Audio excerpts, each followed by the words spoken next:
سلام دوستان، به کانال من خوش اومدین. آموزش کیف موبایل رو که میتونین با کانوا و نخهای قیتون مکرومه هم ببافین. نخهای کتان هم گزینه خوبیه.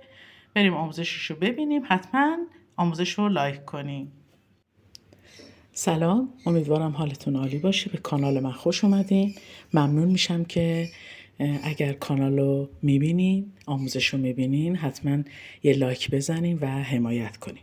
آموزش امروزمون کیف موبایله که من دارم با قلاب شماره 3.5 و نخ قیتون مکرومه 2 میبافم. شما با نخهای دیگه هم میتونین ببافین. ابتدای کارتون رو میایین شروع میکنین به پهنای عرض کیفتون زنجیره میزنی. بستگی داره که شما ضخامت نختونم چقدر میتونه باشه. ببینین، به فرض اگر میخواین 10 سانت پهنای کیفتون باشه، این مقدار رو زنجیره میزنیم و شروع میکنیم به بافت. خب، به پهنای موبایلتون که حالا میخواد موبایل داخل کیفتون بشه، حالا 3 تا زنجیره رو نگاه کنین، میایم پایین، 3 تا زنجیره رو میام پایین و از زنجیره 4 اینجا یه دونه بافت میزنم. یه پای بلند، دوباره کنارشم یه پای بلند میبافم. به این شکل. یه زنجیره و دوباره میام 1 2 3 اینجا میام، دوباره یه پایه، باز همونجا یه پایه و دوباره یه پایه دیگه کنارش میبافم به این شکل و دوباره یه زنجیره میزنم و باز میام 1 2 3 اینجا باز یه پایه دیگه میبافم. خب، دوباره اینجا و باز همینجا توی همین پایه من 3 تا پایه بافتم، یه زنجیره و دوباره 1 2 3 تو سومی دوباره من پایه رو میبافم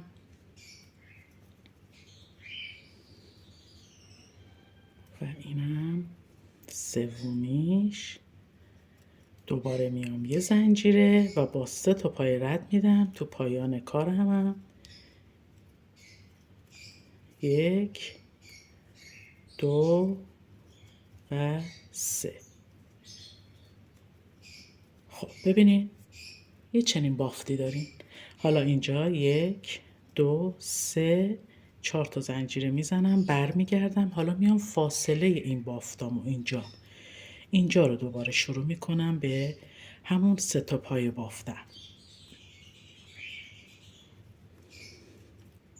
به این شکل. دوباره یه زنجیره و باز میام فضای این فاصله رو 3 تا پایه میبافم.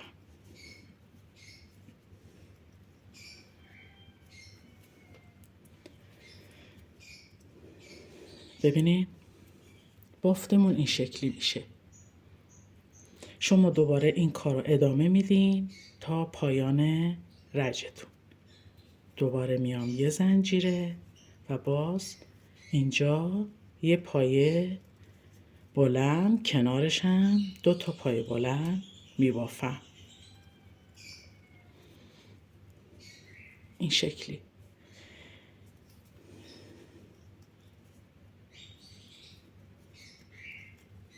اینو ادامه میدیم تا به قد کیف موبایلمون برسیم. یعنی اینو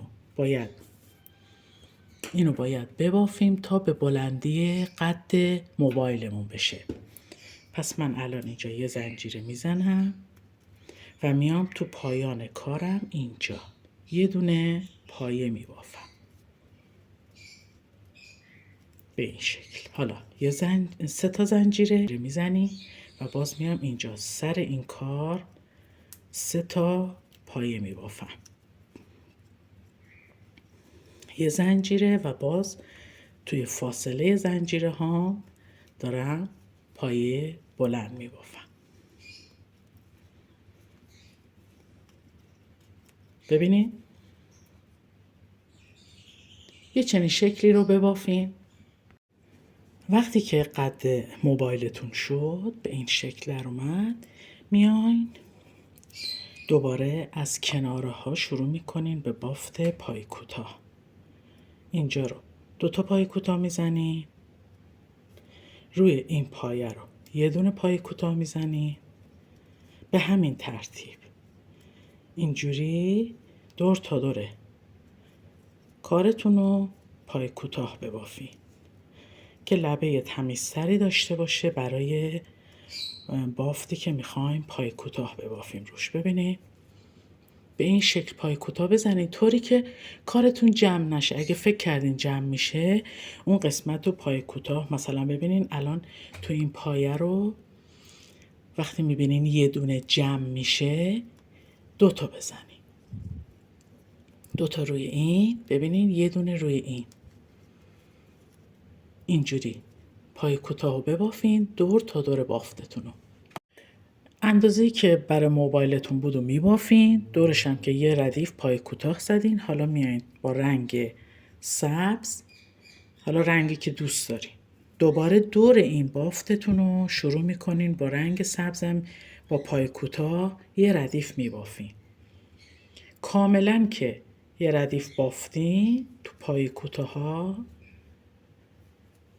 دور اون یکی تیکه بافتتون هم باید کامل با رنگ سبز پای کوتاه بزنیم. ببینید دارم توی پایه ها رو میرم تو پایه و پای کوتاه میگیرم. اینو کاملا دور تا دور رو پای کوتاه ببافیم. خب بعد از اینکه این 2 تا تیکه رو بافتین، حالا میاین این کاری که داشتین میبافتین رو میذارین روی این بافتتون و شروع میکنین به بافت پای بست زدن که حالت دوخت به این میدیم.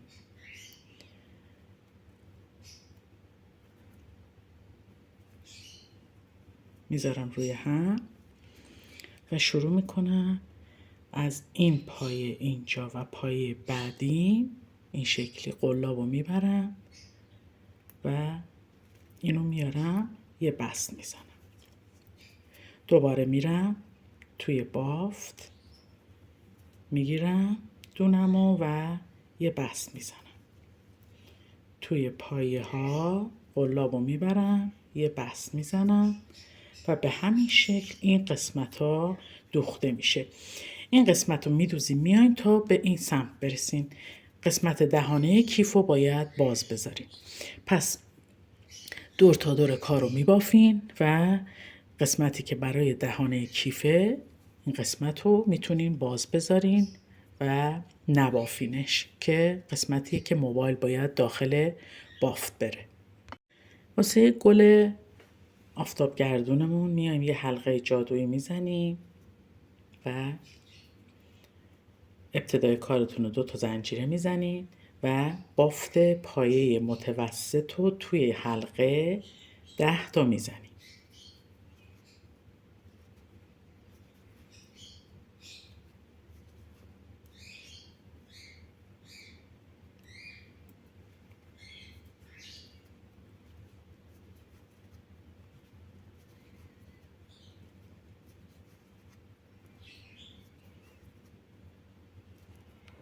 بافتتون رو میکشین، جمع میکنین و ابتدا و انتهای کارتون رو با یه دونه بست به اولین جایی که زنجیره زده بودین با یه بست وصلش میکنین. دوباره 2 تا زنجیره میزنیم و توی پایه ها رو 2 تا 2 تا میبافیم که 10 تا پایه‌مون میشه 20 تا دونه. پس من دوباره همون پایه متوسط رو توی هر پایه‌ای 2 تا 2 تا میبافم. 20 تا پایه متوسط بافتیم، به ابتدای کارمون وصل میشیم با یه بست. حالا میام از لب پشتی بافتم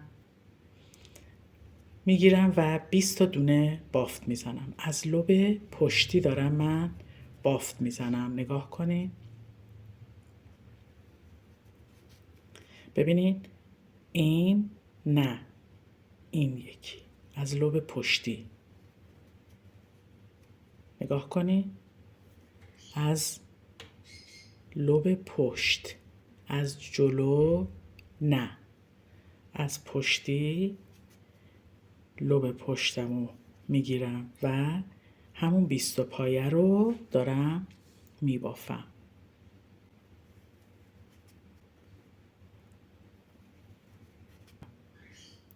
پس من از لوب پشتی میبافم تا پایان کار.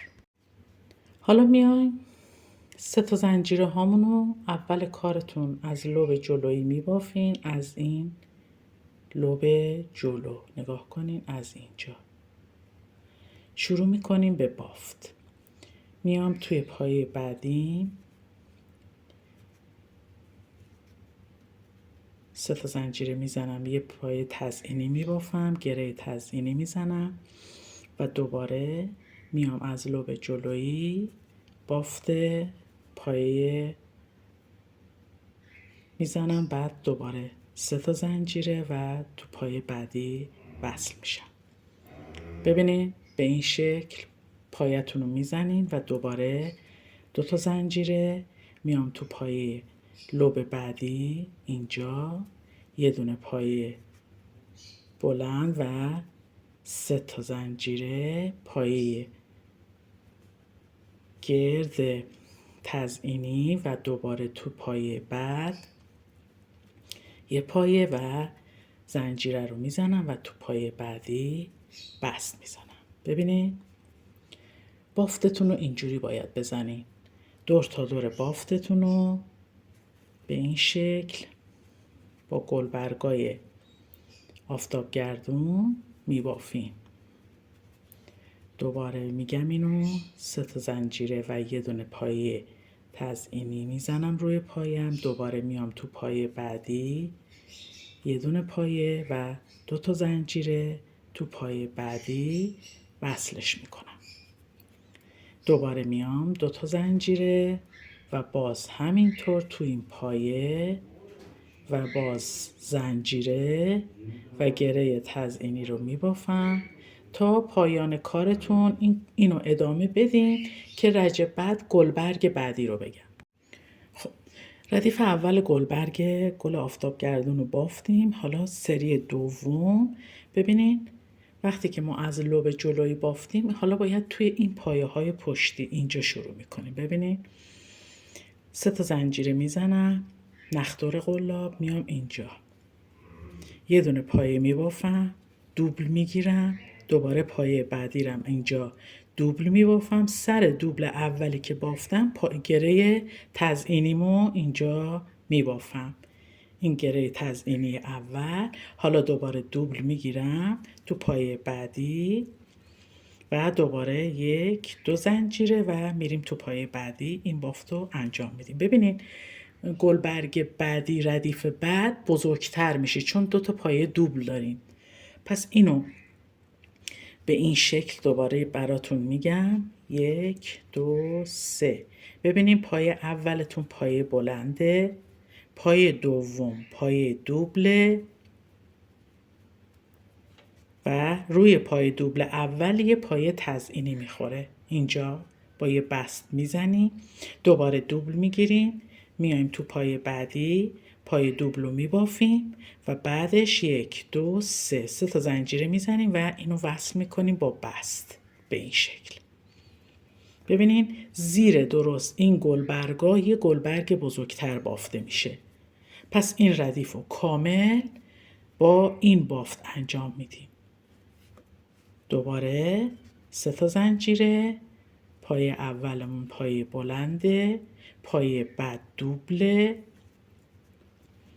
بعد از پایه دوبلمون یه گره تزئینی روی پایه دوبله با بست وصل میشه، دوباره دوبل میگیریم و باز میایم تو پایه بعد دوبل رو میبافیم، بعد از دوبل 3 تا زنجیره است وصل میشیم پایه بست و گلبرگمون به این شکل بافته میشه. خب گلبرگا رو که بافتین نخ زرد رو اینجا قطع میکنین و شروع میکنین به ساقه این بافت آفتابگردون. نخ سبز رو میارم یه گره میندازم و از همینجا که حالا نخو قطع کردین میتونین اینجا دوباره وصل کنین و زنجیره بزنین. یه تعداد زنجیره میزنین برای ساقه این برگتون که باید نگاه کنین وقتی رو کیف میذارین یه اندازه برای ساقه باشه. پس اینو برای ساقه من زنجیره میزنم. ببینم برای کیفم کافی میشه اینقدر کافیه، چون اینجا باید برای بندینکش باشه. خب بعد از اینکه زنجیره رو زدین شروع میکنین از زنجیره دوم دوباره پای کوتاه میبافین که ساقه برگتون محکمتر و یکم ضخیم‌تر بشه. پس من اینو تا بالا میبافم، پایه رو قطع میکنم. بریم برای بافت برگ. خب ببینید ساقه اینجوری به کیف گل و با ساقه رو روی کیفتون میچسبونین با چسب گرم، چون دوخت نمیشه، یکم سخت در میاد برای دوختن. میایین حالا واسه برگم باید طوری سر بندازین که به سایز کیفتون و ساقه برگتون بخوره. برای این مقدار میاین یه گره میندازیم، زنجیره میزنیم 1 2 3 4 5 6 7 و 8 تا زنجیره میزنیم.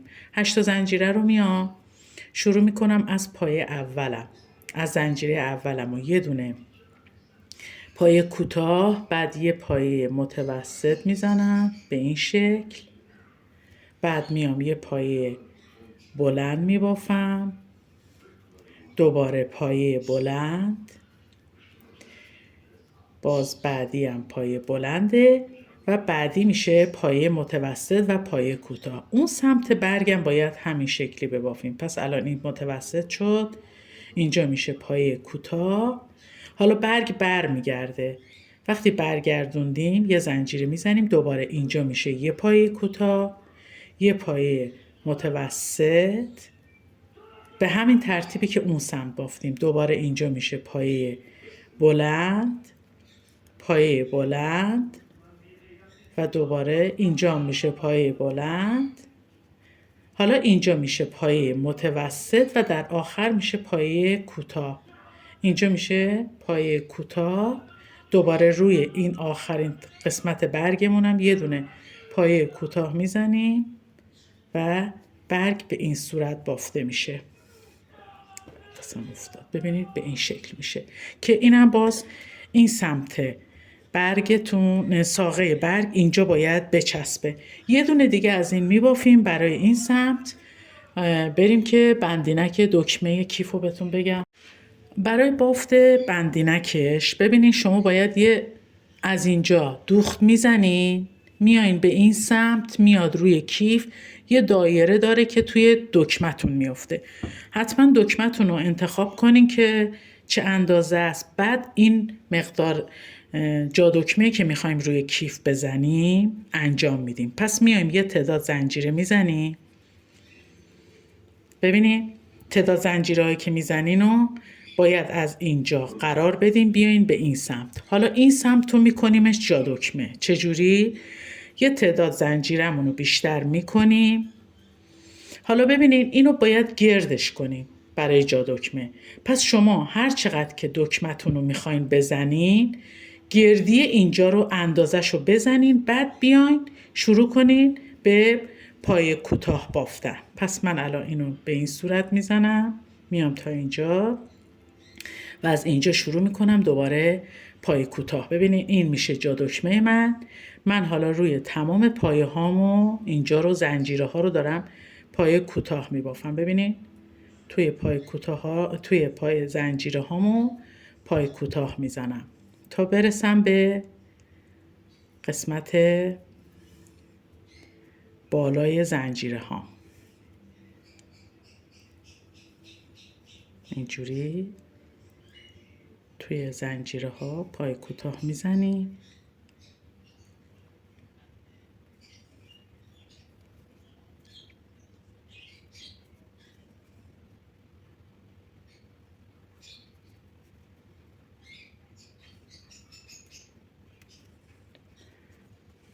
ببینین یه چنین شکلی داریم که الان دوباره اینو من به این سمت میام، الان اینجا رو میبافم و برمیگردم روی این قسمت پایم هم دوباره میبافم.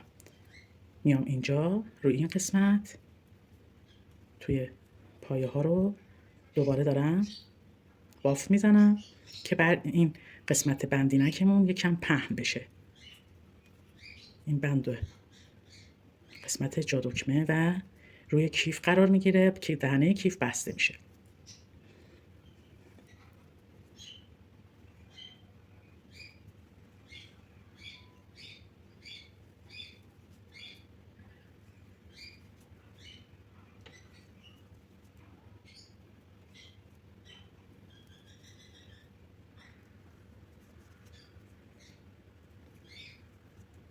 خب رسیدیم به قسمت جادکمه. این قسمت رو داخلش رو این شکلی پای کوتاه میزنیم که یکم انسجام بگیره و بافتمون محکمتر بشه و بهتر توی جادکمه قرار بگیره. پس من اینا رو پای کوتاه زدم داخل این بافت.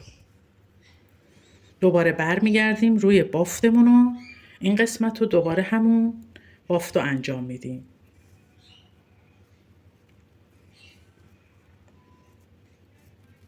تا برسم دوباره به قسمت بافت بندینک. دوباره اینا رو من میام روشو پایه میزنم و دوباره برمیگردم یه ردیف دیگه اینو میبافم و تمومش میکنم. خب من رسیدم به این قسمت. حالا یه زنجیره میزنم برمیگردم. میخوام حالا دیگه پهنای بندینکم بیشتر بشه. الان اینو اینجا دو ردیف اینجا میبافم برمیگردم به اون سمت. ببینید این شکلی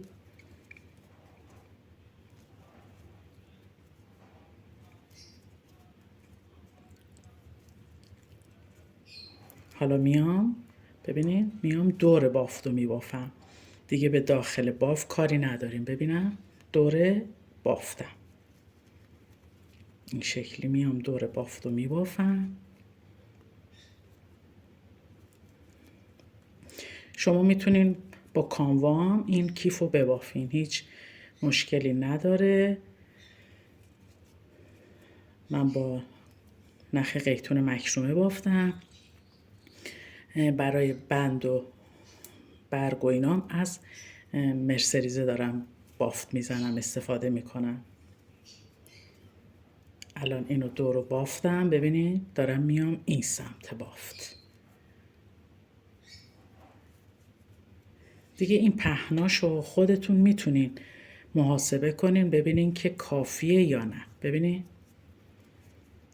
الان این شکلی اومدم به این سمت بافتم. نگاه کنین الان این سمت بافتم بزنم اوکی میشه دیگه. فکر میکنم واسه کیف من خوبه. شما میتونین روی کیف نشون بدین ببافین ببینین که کافیه بافتش یا نه.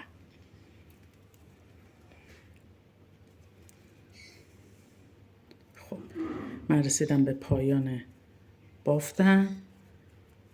این دونه آخرم هم بزنم. خب ببینین اینجوری میشه. این دهانه کیفه، این میاد اینجا دوخته میشه.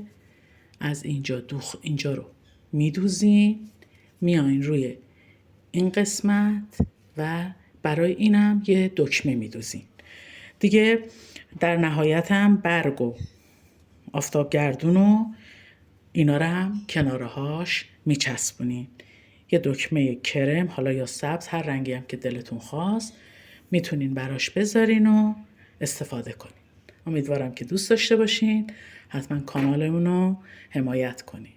برای بند کیف هم بهتون بگم میایین شما حالا با رنگ بدنه یا رنگ اطراف کیفتون این شکلی میتونین خیلی راحت. مدلای دیگه هم توی کیف قبلی بهتون بند کیف یاد دادم. یه 3-4 تا زنجیره بزنین بعد بیاین از توی زنجیره ها دونه دونه بکشین بیرون. دونه ها رو که آوردین بیرون همه رو یکی کنین. همه که یکی شد دوباره میایین از ما بین اینا دوباره میارین نختون رو بیرون. یعنی داریم ببینین از بین این بافتامون دوباره نخ میکشیم بیرون. دوباره میشه همون 4 تا دونه‌تون. 4 تا دونه رو دوباره یکی میکنین. باز که یکی شد دوباره میایین از توی دونه ها نخ میاریم بیرون. همون 4 تا دونه رو دوباره از بین نخا میارین بیرون. ببینید به این صورت میاریم همه رو یکی میکنیم. دوباره نگاه کنید از توی اینا من نخ میارم بیرون. ببینید دوباره به همین ترتیب دونه دونه رو که بیارم بیرون نگاه کنید یه همچین بافتی دارین. میتونین این شکلی یا میتونین به کیف قبلی که کیف گل بود بندی که یاد دادم و میتونین از اون بند ببافین یا اینکه اصلا کلا زنجیره بزنین مثل ساقه گلتون.